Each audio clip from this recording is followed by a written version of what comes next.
అమరావతి ప్రాంతం అయితే ఇప్పుడు ఒక్కసారిగా కళకళలాడుతోంది.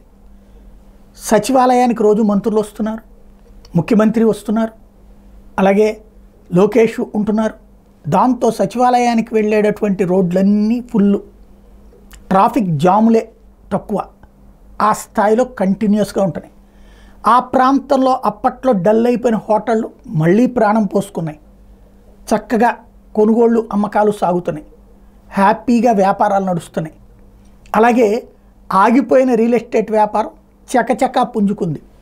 గత 5 ఏళ్లలో కనీసం 25 సార్లు పేపర్లలో ఫ్రంట్ పేజీ అడ్వర్టైజ్మెంట్లు ఇచ్చుకున్నటువంటి రియల్ ఎస్టేట్ సంస్థలు, తక్కువకి ఫ్లాట్లు అమ్మడానికి రెడీ అయినటువంటి సంస్థలు, బెజవాడ గుంటూరు మధ్యలో అమ్మడానికి ముందుకొచ్చినటువంటి వాళ్ళు ఇప్పుడు అడ్వర్టైజ్మెంట్ ఇవ్వడం మానేశారు.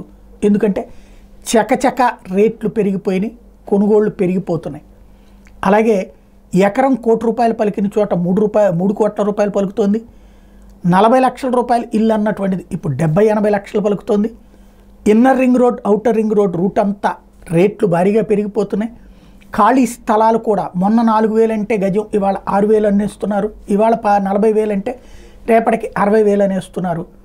ఓవరాల్గా ఓ సందడి అయితే ఈ నెల రోజుల్లో కనబడుతున్నటువంటిది అమరావతి చుట్టూ.